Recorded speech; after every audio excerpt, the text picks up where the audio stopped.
তো গাইজ আজকে আমি আর নীলিমা বিয়ে করতে যাচ্ছি। এটা কোনো প্র্যাঙ্ক না। নীলিমা রাকেশের সঙ্গে থাকতে চায় না। আমার যেহেতু আগে একটা এরকম বিয়ে হয়েছিল, ও দেখেছিল কত খুশিতে ছিল আমার আগের বউটা। মানে যা খুশিতে ছিল, শুধু একটু শশা আর গাজরের প্রয়োজন হচ্ছিল। কোনো রোস্টারটা জানে রোজ ডললে সেটা বাবা মার খাবে, জানে সব রোস্টারটা যে আমি কি করতে পারি, এই অমৃতা সরকার কি করতে পারে সবাই জানে। তার জন্য কোনো রোস্টার হচ্ছে না। তোমরা পাবলিক, তোমাদের এত সমস্যা হচ্ছে।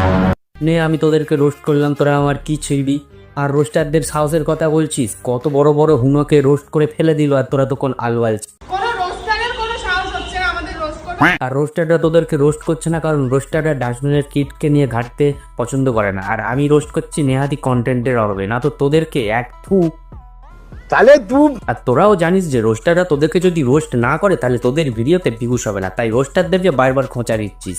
আমি কি করতে পারি, এই অমৃতা সরকার কি করতে পারে সবাই জানে। তার জন্য কোনো রোস্টার। হ্যাঁ, সবাই ভালো করেই জানে যে তুই কি করতে পারিস। ওই লুঙ্গিটা পরে লুঙ্গিটার ওপর অত্যাচার করতে পারিস, আর মেয়ে মেয়ে বিয়ে করে কিছুদিন ছেলে সাজার নাটক করতে পারিস। কারণ তোর তো কোনো বয়ফ্রেন্ড জোটেনি, তাই ছেলে সেজে মেয়েকে বিয়ে করে কিছুদিন মজা মজা নিতে পারিস। যে আমি কি করতে পারি, এই অমৃতা সরকার কি করতে পারে সবাই জানে। তার জন্য কোনো রোস্টার হচ্ছে না। তোমরা পাবলিক, তোমাদের এত সমস্যা হচ্ছে কোথায়?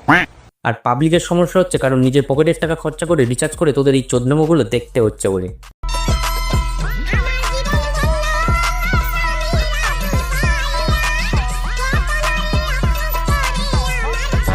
এবার এটা আমি কি শুনলাম? আমি ঠিক শুনলাম তো? এই তো কিছুক্ষণ আগে নিজেকে স্বামী বলে দাবি করছিলি, আর এখন নিজের জীবন ধন্য করছো স্বামীর আদর পেয়ে? এটা কিরকম কথা হলো? লুঙ্গি পরে অন্যের বউকে নিয়ে পালাচ্ছ, আর এখন শাড়ি পরে স্বামীর আদর খেয়ে নিজের জীবন ধন্য করছো? মানে গাছেরও খাবে আবার গড়ারও কুড়াবে। वाह दीदी वाह दीदी। আর ভিডিওটা এখানেই শেষ করলাম। ভিডিওটা ভালো লাগলে একটা লাইক করে দাও, শেয়ার। তুমি তেল মারো তলায় লাইক একটাও দেবো না।